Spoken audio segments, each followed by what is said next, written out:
Hope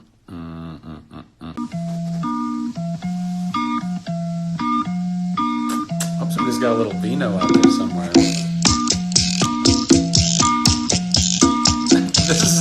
I just want to do lives just so I can keep playing you guys music.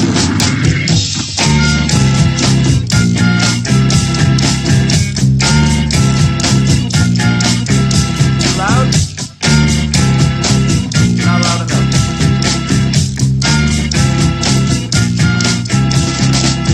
I was once out strolling one very hot summer's day. La Habra Police Department. When I thought I'd lay myself down to rest in a big field of tall grass. Saviors. I lay there in the sun and felt it caressing my face. Adam Olsen, I hate love you. I hate love you so much. And dreamed.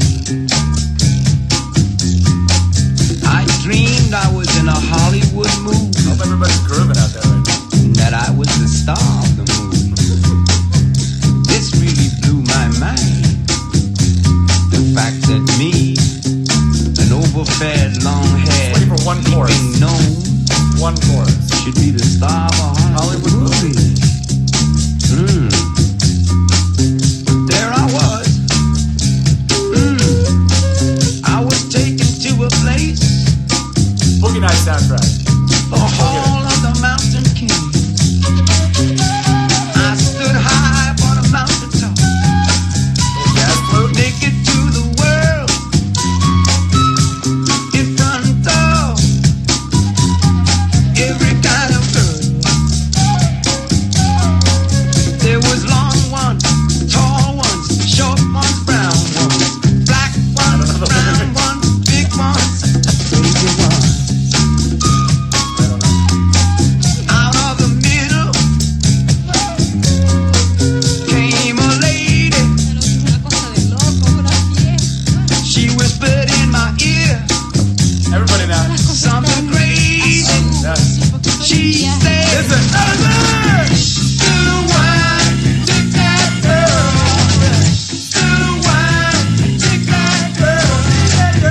To the wine, That's it. That's it. All right. That took a little while. The lead in on that was a lot longer than I anticipated, and I apologize for that. I was hoping to get to the meat of that song a little bit sooner. So hi everybody, it's Saturday. Social media Saturday instead of Sunday because tomorrow I'm working. I'm working tomorrow. I will not be able to do a live mañana. So instead I'm going to do a little bit of a live now, and I've only got about 45 minutes for today's live. There is no emphasis on today's live. There's no focus. There's rarely focus, even when there is a focus, because I'm so tangential and verbose.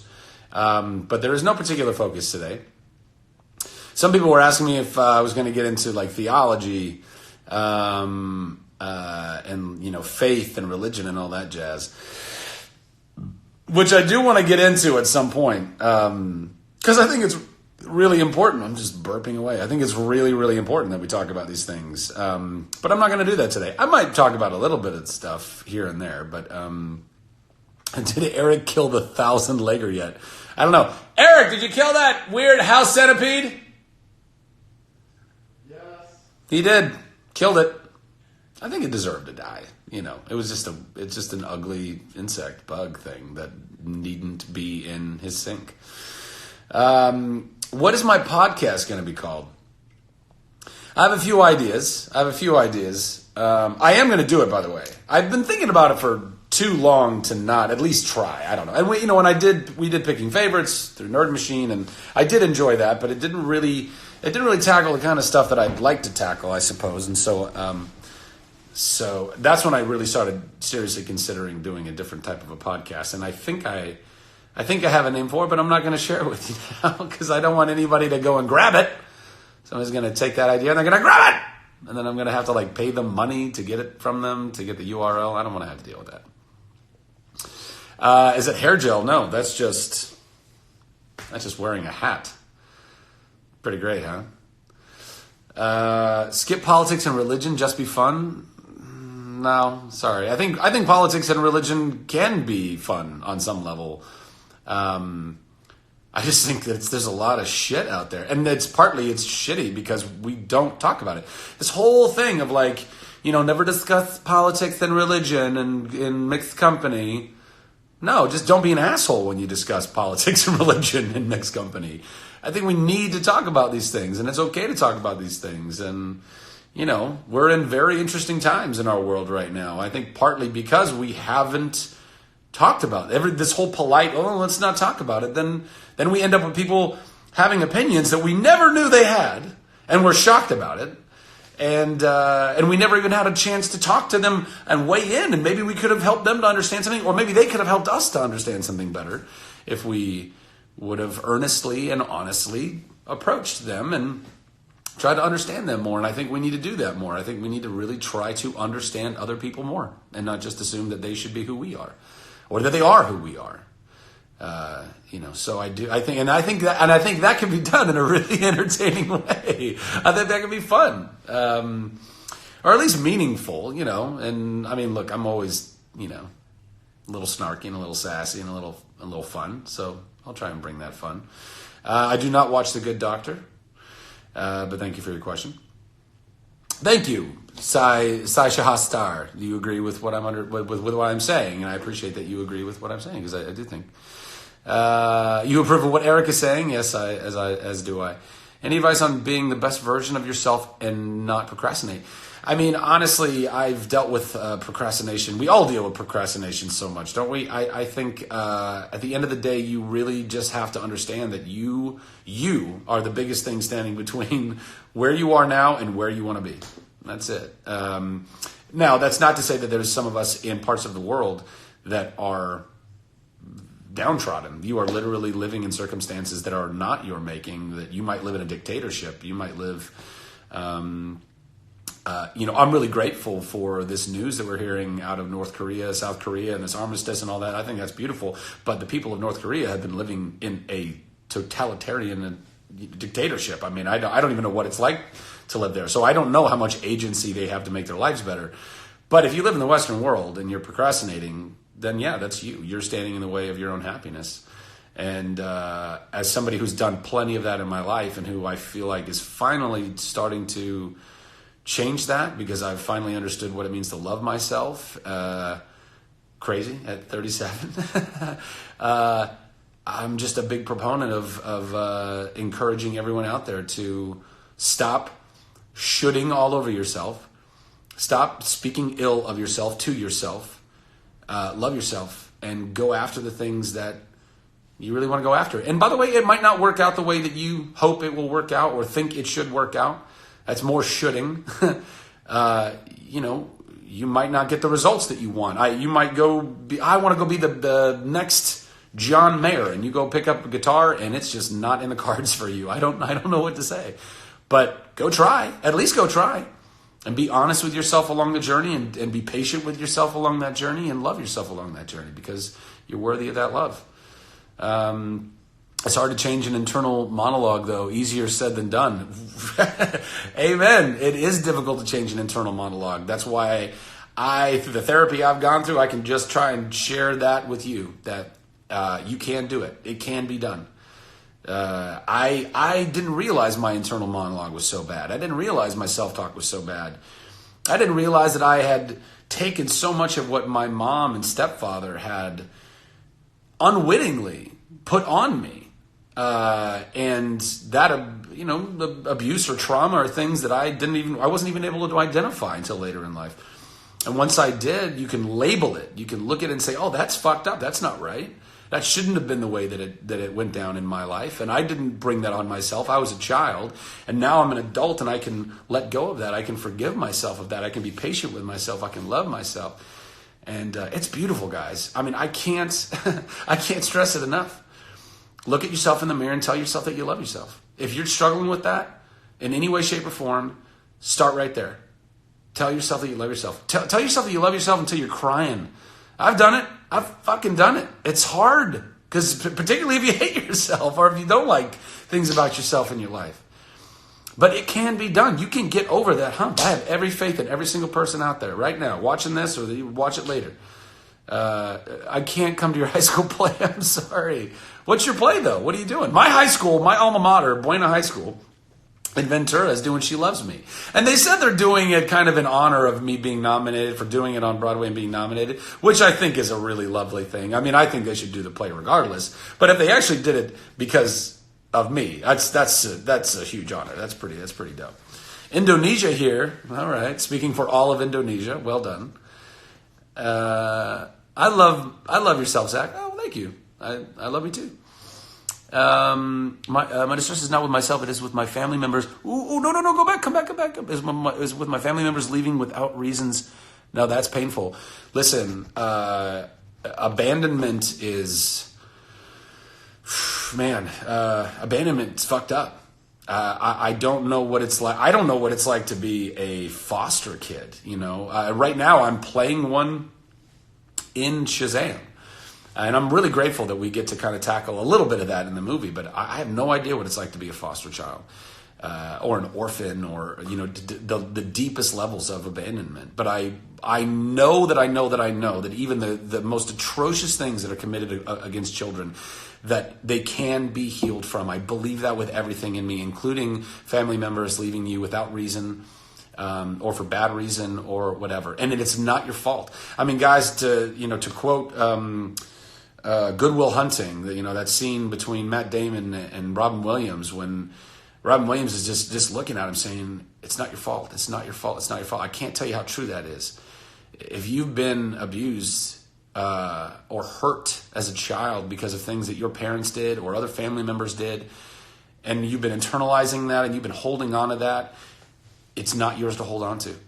It's not yours to carry. It is not your fault. And I cannot say enough for anyone out there. Go seek professional help.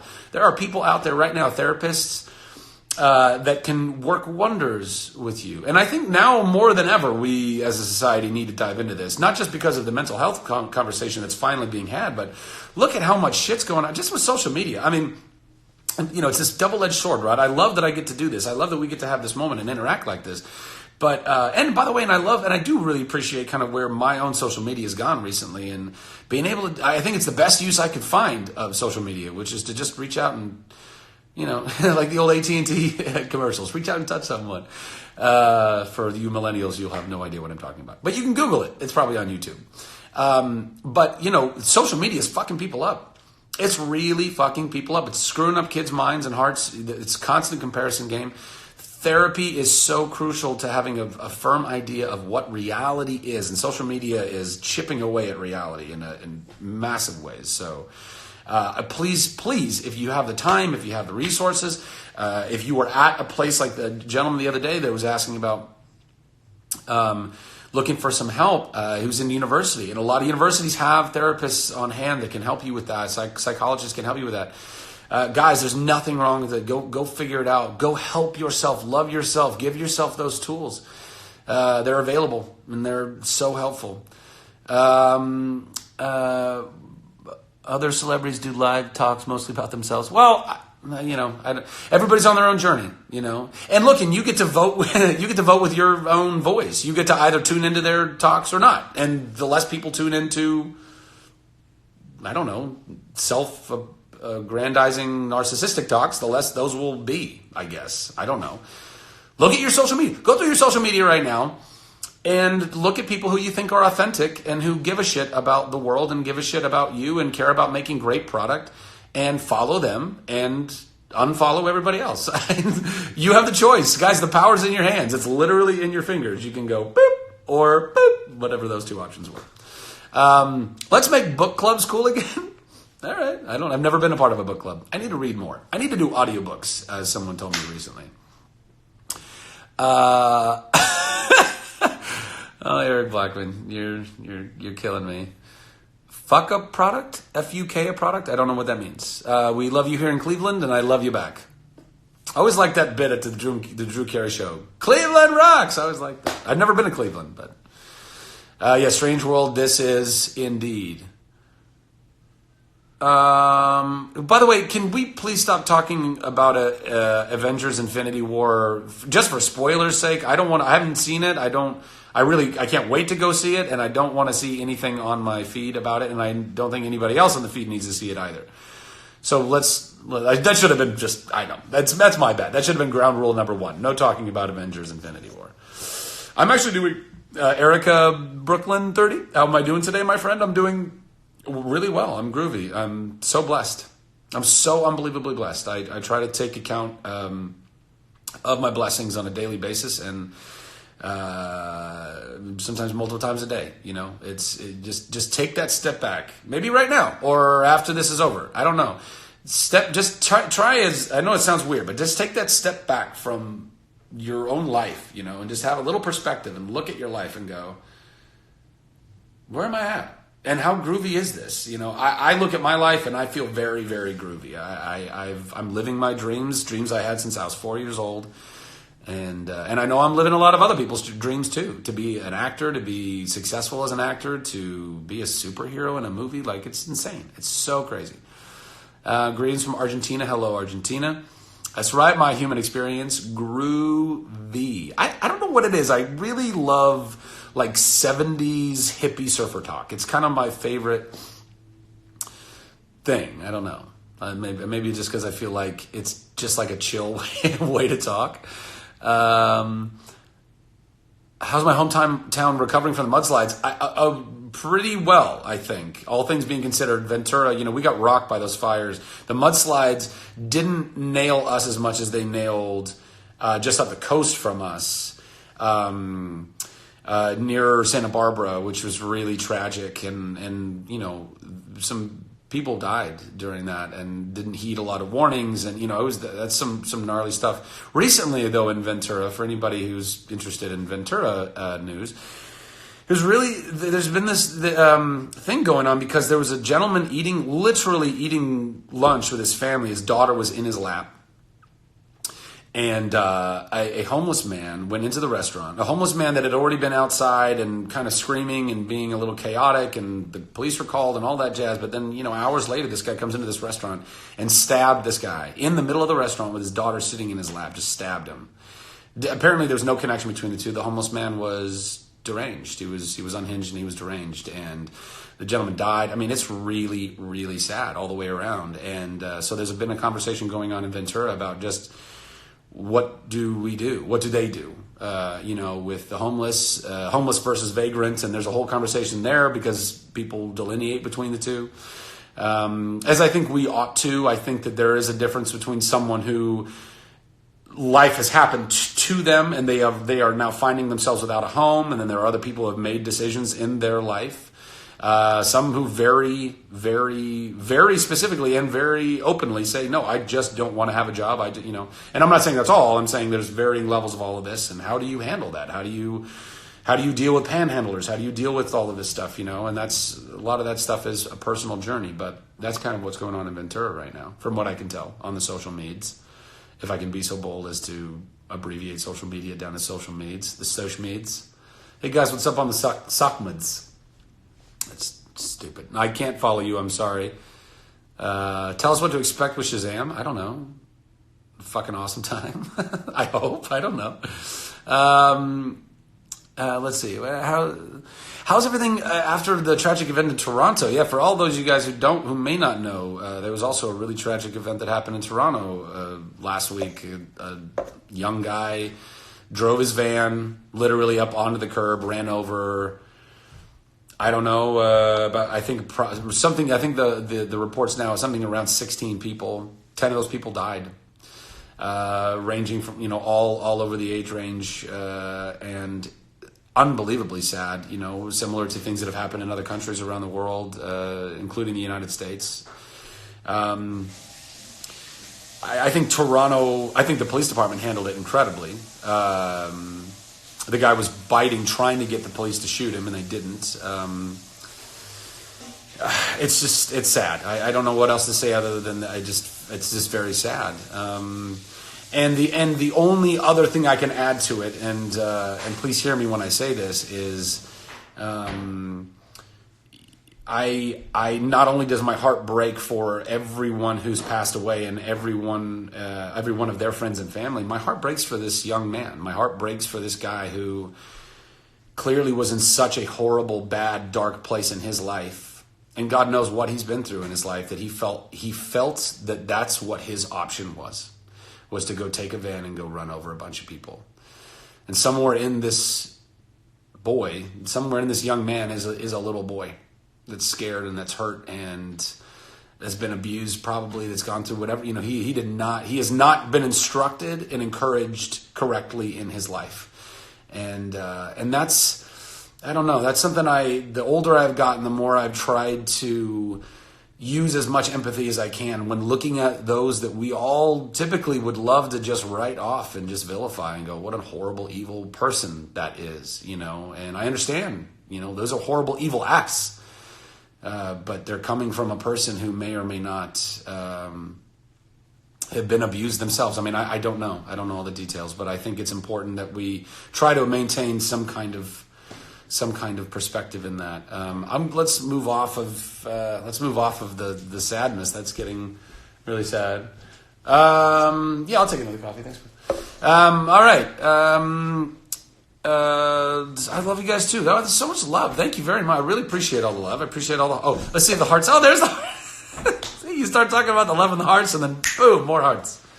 I cannot do your homework. I'm sorry, Sebastian Orion Macias. I cannot. I am not your dentist either. But I've played one on TV. No, I haven't. Never played a dentist.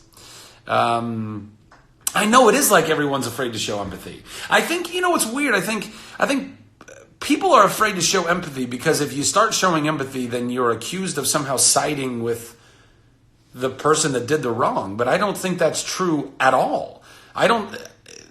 People do bad shit.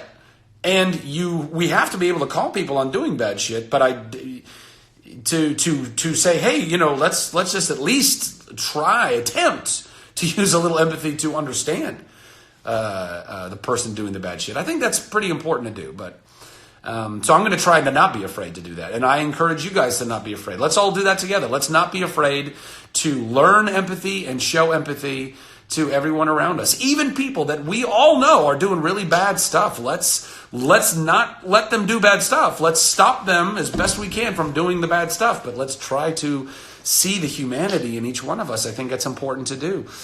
Have I considered moving to Europe? Not really. I don't know. I mean, I dig Europe. I haven't been to enough of it. There's a lot more Europe that I want to see, and I can't wait to get there. But I'm a tropical, if I'm going to move somewhere, I want it to be warm more than not. And, have a good bit of palm trees and sand if possible. And, if I could spend the rest of my days wearing board shorts and flip-flops, that's what I'm going to do. And I live in Austin, Texas now, which is considered subtropical. So, I'm getting that a little bit anyway. But I do like Europe. If I moved to Europe, I don't know where I would live. I Barcelona. I can't. I just can't.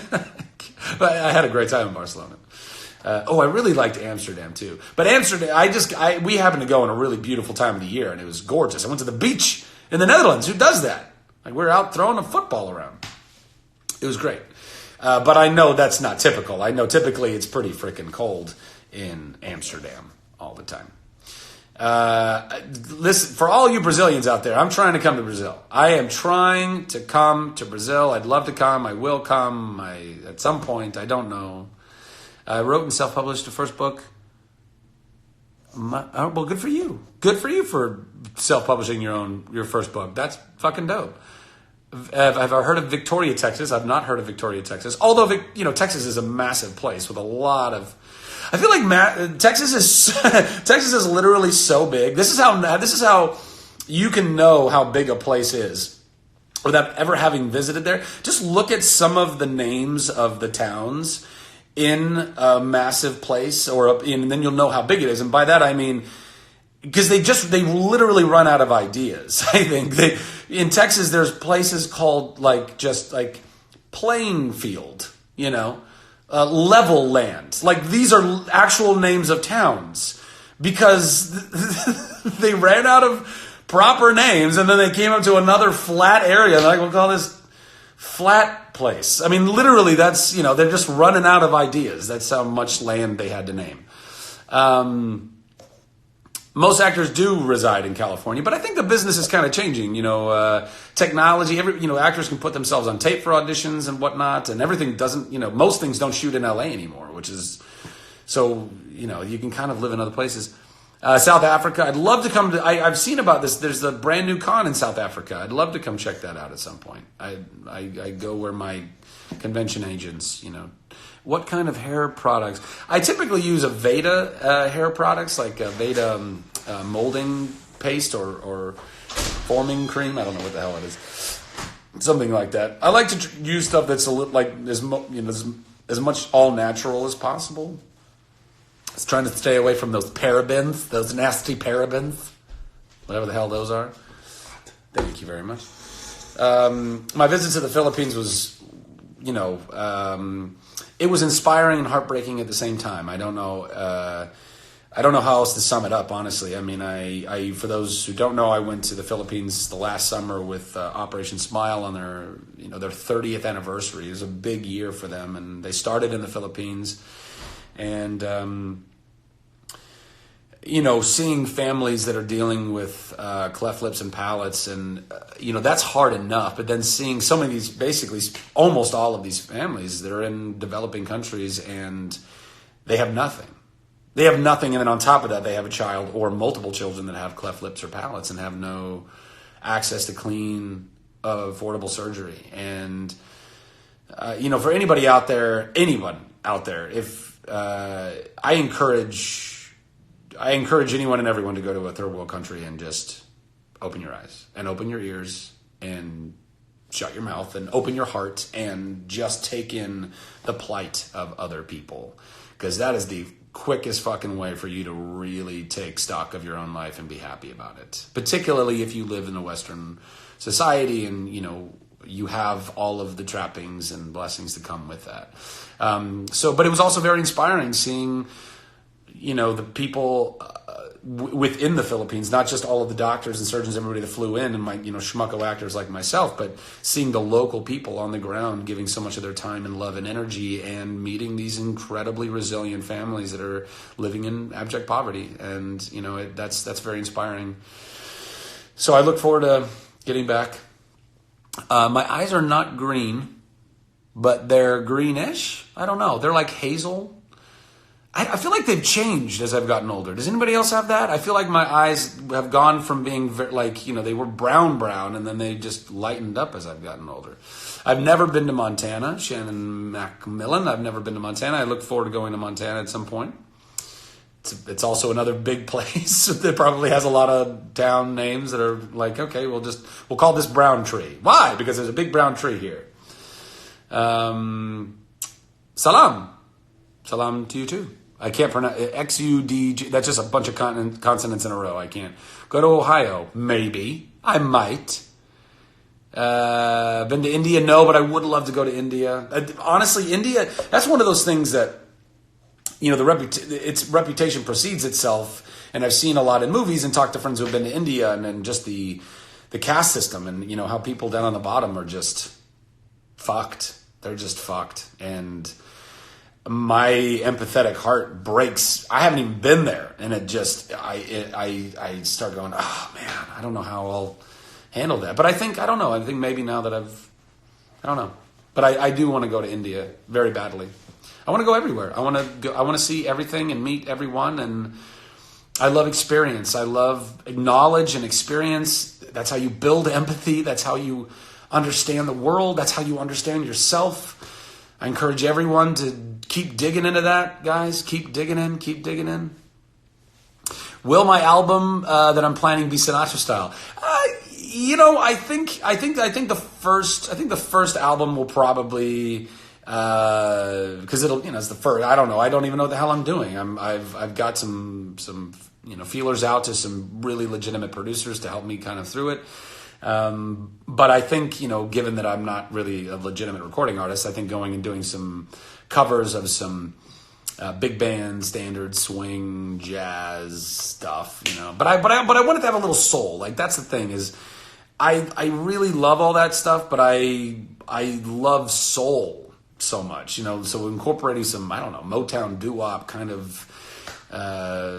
I don't know if that sounds ridiculous or not, but that's what I feel anyway. So hopefully I can do that. But yeah, there's going to be some real big nods, and by nods I mean literally singing songs that Sinatra sang or Dean Martin sang or Louis Armstrong or Ella Fitzgerald or.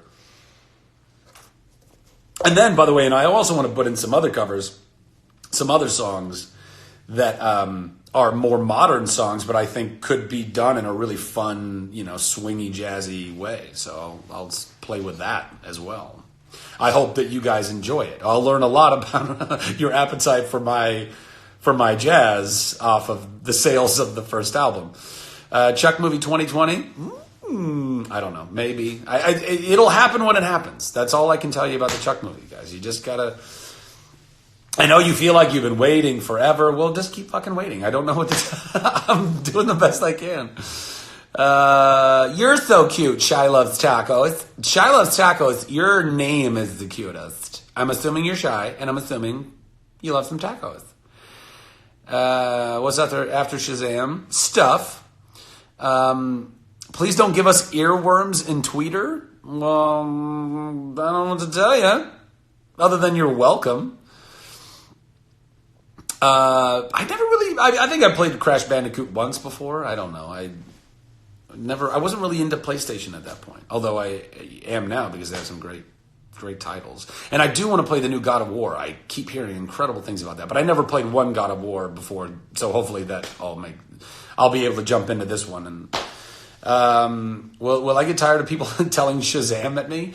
I would hope not. No, I would hope not, because you know, I've said it before, you know, one of the various kind of philosophies I live by, but, you know, I think that, you know, as somebody in my position, you know, actors, people, if you're going into an area of work, life that comes with fame, that comes with celebrity, that comes with people seeing what you do and wanting to come up to you and talk to you about that, you should know better. I knew better. There are plenty of other people went before me and were in Hollywood and became famous. And, you know, that's part of the balance. That's part of the juggling act. And I don't believe that you should fault fans for being excited about what you've done and happy with the product that you've provided them in their life. Moreover, you should be so fucking lucky. You should be so lucky that people come up to you out of nowhere and tell you how much they love you and how much they love what you do. There are...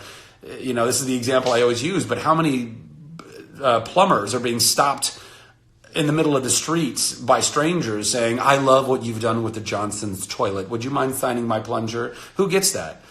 You know, so yeah, if people come up to me and they want to yell Shazam, awesome, fine. I don't know if I'll have much to say back other than rock and roll or you go or, you know, but no, that shouldn't. I would hope that wouldn't irk me. If anything, that's somebody saying, "Hey, rock and roll, thumbs up, go you." You know. So, have I seen An American in Paris yet? I have not. I've not seen An American in Paris, the film or the Broadway show. So lacking. Flynn Rider origin story. Would you do it? Yeah, that seems like it'd be a pretty fun story. Hey man. Moon Nash Martin ZW. I don't understand these names. Were all of the legible, understandable names completely taken when you guys signed up for Instagram? I just don't. Bad Kitty Cat. That one I got. I can do that. Sydney Yasmin. Hey, back to you. Clara JBSC. Again, like, where's the... I've been to Portugal. I enjoyed my time in Portugal. I'd like to come back at some point. I will come back at some point. I don't know. I can't make any promises. I could die tomorrow. Who knows? I'm go glad you're going live. Well, I'm go glad about it too. Speak Spanish. Why? ¿Por qué? ¿Por qué tú necesitas? Yo hablo español. ¿Por qué no inglés? ¿Por qué no japonés? You could play a young Ash from Evil Dead. Maybe. Hi, you're royal? I don't know what that means. Are you part of the royal family? Are you hanging out with them right now? I will not be joining the Avengers cast. I am Shazam. Thank you very much. Hello from Poland. Hello, Poland. Did I ever visit the Seychelles? No, but I'd like to do that. Those look pretty. Pretty. Oh, what sports do I like? I like the word, term, and meaning of sports. I just love athletics. I love sports in general.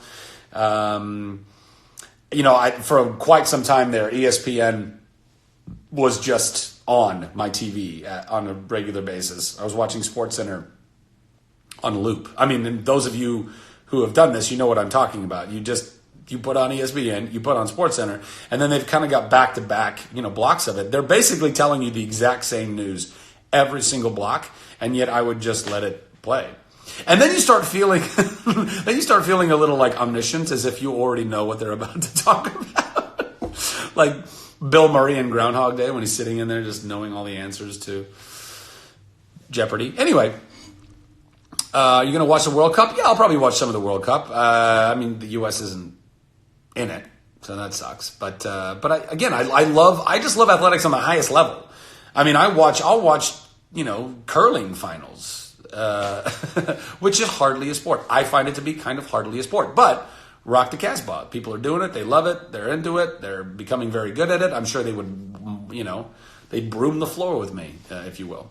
I cannot twerk, but I'm working on it. I don't know. I'm not ignoring your comments. Stop it. I do enjoy NASCAR. I do play Fortnite a little bit, but not nearly as much as my addict friends like Eric. I'm drinking coffee. Thank you. You're playing D&D in an hour. All right. Well, roll some 20s when you need them. Roll 1s when you don't need the 20s. Can I send a message to the Venezuelans? Hello, Venezuela. Hope you're having a Venezuelan day. Am I a dancer?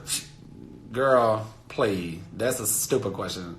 I love dancing. I think dancing is one of the greatest things that we have. I love music. I love dance music. I love moving. It makes me happy. I like hosting dance parties. It's kind of part of my DNA. So yes, I am a dancer. I'm not a great dancer. I'm not like a classically trained dancer by any stretch of the imagination, although I would love to learn tap. I'd like to do like a really cool, legitimate throwback musical movie or series or whatever, and I'd like to tap in it. I think that'd be a lot of fun. I love movies like Singing in the Rain. I think Gene Kelly and Donald O'Connor, who I really don't think got enough love. It's difficult when you're Donald O'Connor but you're next to Gene Kelly. Everyone just looks at Gene Kelly, so that's kind of on him. But he was incredible. That guy was fucking incredible. He was so good. Do I believe in aliens? Interesting question. The truth is, I don't know. I understand the argument that people make, which is, wow, what an incredible waste of essentially infinite space, the universe, if there was no other life in it. Sure, yeah, I understand that. But as someone who believes in a God and a creator and an intelligent designer, I believe that creator, they're the one who gets to decide if there's life or if there isn't. And really, it's none of our fucking business. And not that we shouldn't be searching for it or interested in it or any of that stuff. But I think we as human beings, we feel so terrified to be out of control, not knowing something, not having the full picture, that we just start making up picture in order to feel better or more secure. And I don't think we need to do that. I think we can just be like, I don't know. Saying I don't know is a perfectly fine response to something that you actually don't know, guys. It's okay. I don't know if there's aliens out there. I don't know, that aliens contradict being a Christian either. These are huge, massive things, but also things I'd love to talk about on a podcast. it's all a simulation, Courtney Sparkle says. Well, yeah, I mean, according, Elon Musk has definitely made some theories about that. What's your biggest fear? My biggest fear, honestly, is using a handicapped bathroom stall and seeing a set of wheels roll up to the door. Because what do you do? What do you do then? You're the asshole. And by the way, it's not. It's meant to be there so that should it's accessible for. It's not solely for people using that are handicapped. But it's you kind of feel like a dick if you're in there but never once in all of my almost 38 years of life, I've never had that problem. So, let's see. If you like, I feel like you'd make a cool Batman. Well, I thank you, but we have a Batman. His name is Ben Affleck, as far as I know right now, and I play somebody. I play somebody else. I'm his peer, kind of ish. I don't know. Star Wars. I don't know, why does everybody want to know Star Wars or Star Trek? Both. I love them both. I genuinely love them both. Although, you know what I just became privy to? There was a scene, I didn't know about this, but there's a scene in Next Generation where Picard is, I just saw this the other day, where Picard is given Spock's father's basically emotions. Any trekkers out there, you know what I'm talking about.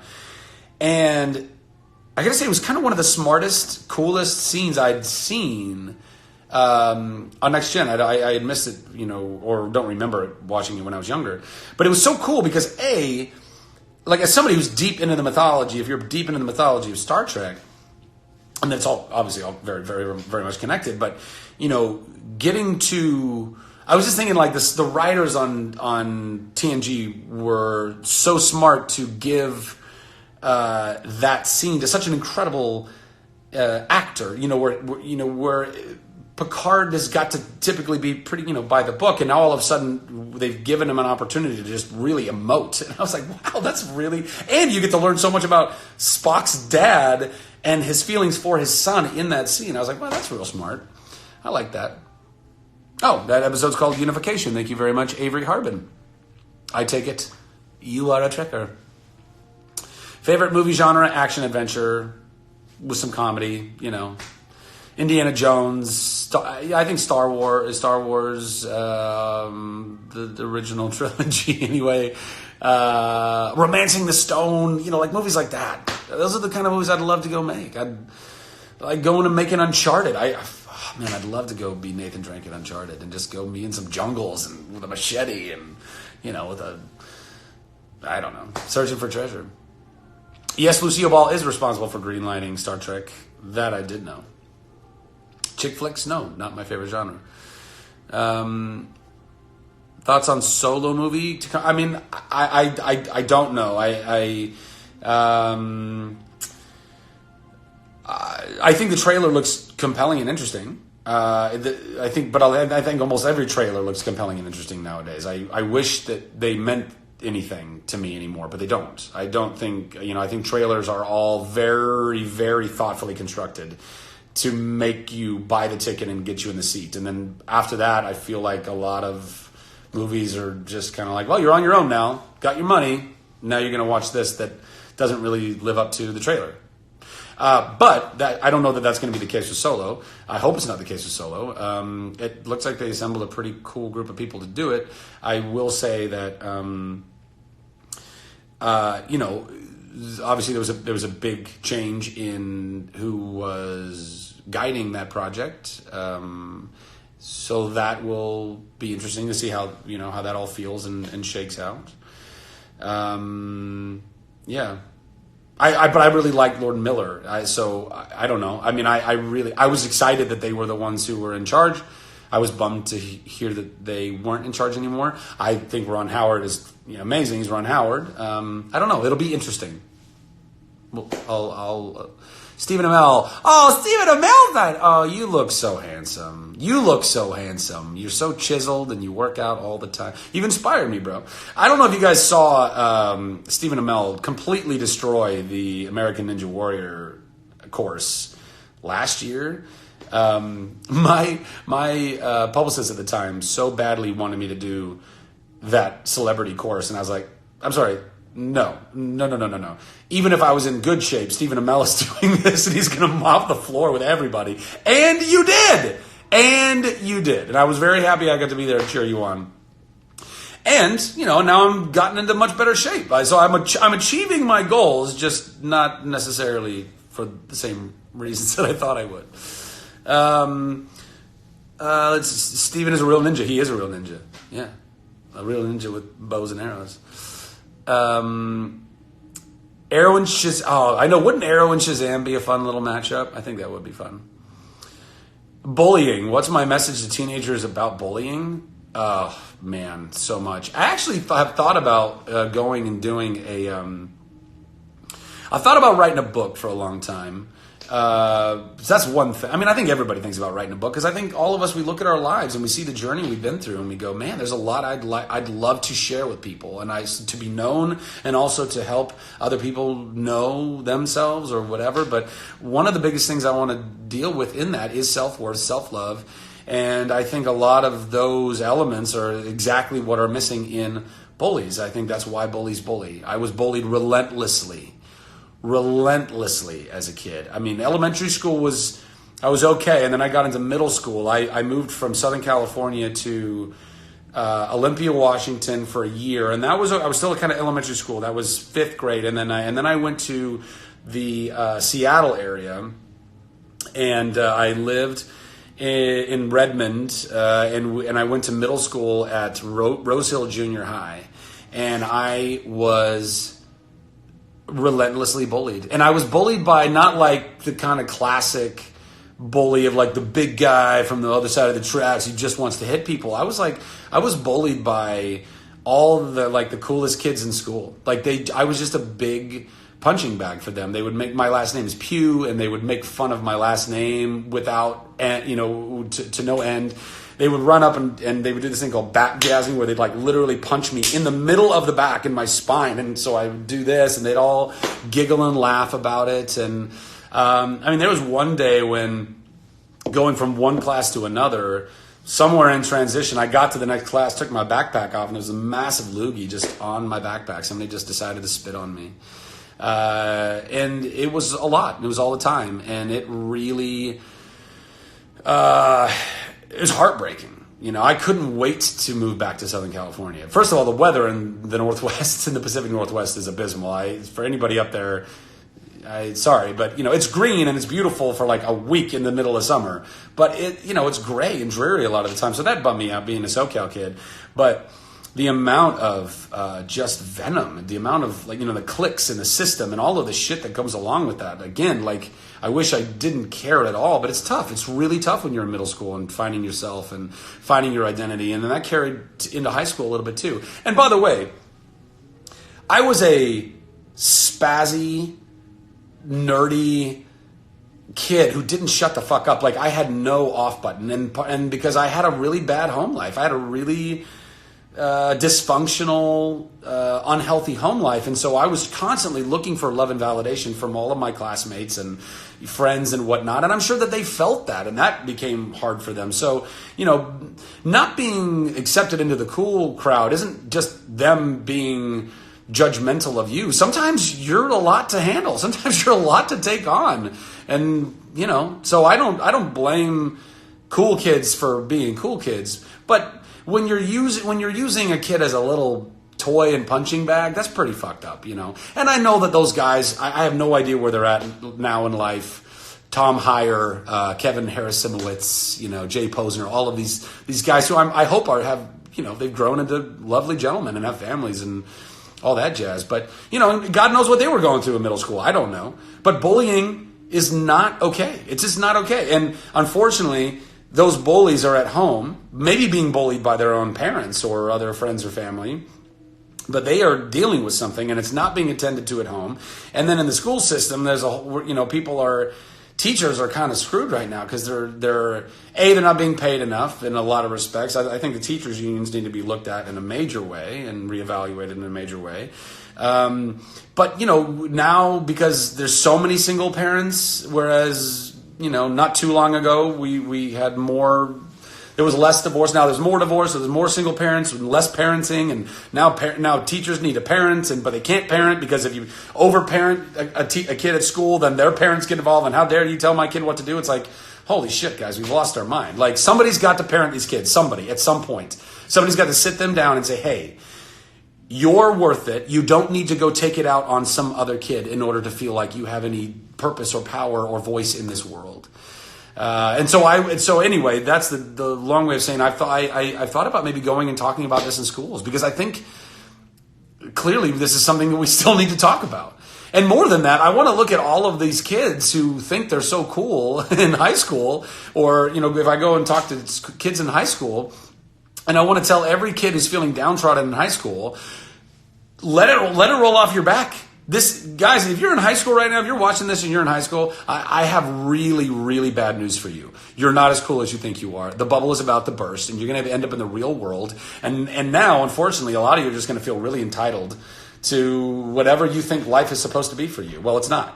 That's not how life works. I hate to tell you, that's not how it works. And all of you guys who think you're so fucking cool in high school, you're not that cool. Everyone who's actually cool, who's an adult, is looking at the kids in high school going, you're a child. You have no idea what it means to be cool. But being cool isn't even being cool. Being cool means trusting. Being cool means you're not worried about life. And every one of you kids in high school are worried. You're all worried about how you look and who is looking at you and all of that. Stop it. The coolest kids are literally the ones with their nose in their calculus books going, fuck, all right, well, I need a higher education and I'm going to go get it. Everyone who's sitting around desperately trying to be a part of the cool clique, stop. You are wasting your time. And even if you get into the cool clique, you're never going to see these guys. 10 years from now, 20 years from now, you're all going to be living other fucking lives. And you're all going to look back and go, what the hell were we doing? Why did we care? You're a 15-year-old boy and you don't know what school to go to. I don't know, bud. I honestly don't. I would say, think about what it is that you like to do, what inspires you the most, and then figure out what the schools. If you have options to go to schools, that's great, and go figure out which one of those has the best programs for what you love. Favorite animal is a horse. We've been over this. I'm not blaming you for not knowing that, but I think there should be probably just like an FAQ on this stuff, so people can just go reference it. What is Zach's favorite color? Oh, there actually used to be. On my website, I used to have ZacharyLevi.com, and on that, there was like kind of a FAQ on that thing. I was on Chris Hardwick's podcast many, many moons ago. I'm 37 years old. Thank you for asking. 24 years young. That's what I feel like inside. When am I visiting Cape Town? I don't know. What can I tell you about Office Uprising? Office Uprising is a film that I shot in Birmingham, Alabama. Not last year, but the year before. Has it been that long? Brenton Thwaites is the lead of it, who's also a buddy of mine, and I quite love that kid. And I don't know. It was an indie film that kind of came together last second, as far as I knew, and it's crazy romp of kind of like it's like Office Space meets 28 Days Later, I guess. I don't know. I've not seen it. I can't weigh in on its efficacy or anything like that, but I hope it's great. I hope that when it comes out, I think Crackle bought it, and I think it's going to be out for anybody to watch in July, as far as I know. These discussions are grand. Well, thank you. I'm glad you find them to be grand. I like it. I like doing it. Advice for going to high school. You just heard it. Don't sweat the petty and don't pet the sweaty, as the saying goes. Don't care about being cool. Don't care about cliques. Don't care about being liked. Care about liking yourself. Care about loving yourself. Care about taking care of yourself. Care about the things that you care about. Care about being creative and pursuing that which you love. But God, man, the social construct is just so ridiculous. What would I tell someone who's there's creepy Jesus Eric in the background. We gotta go. We do have to go, huh? Guys, I'm going to answer 2 more questions, and then I got a boogie. Do I ever go back and watch these to read the comments? I don't. Just kind of live in the moment. I'm just spitballing. I haven't thought about anything that well, I think about everything that I talk about all the time, but and none of this is rehearsed. Hi. Lex is watching and says you're a creep. He is a creep, isn't he? He's so creepy. Yeah, there he is. There he is again. Get out of here. Get out. Christopher Walken impersonation. It's not easy, guys. You know, sometimes I want to drink some coffee. Not when it's cold, when it's hot. Not bad, right? I think I do a decent walking. Okay, guys. Hey, God bless you. Much love. Have a fantastic... Oh, no, that's not what I'm trying to do. Have a fantastic rest of your day. There will not be a stream tomorrow that I know of. But thank you again for taking time and hanging out. And we'll see you soon. All right. Bye.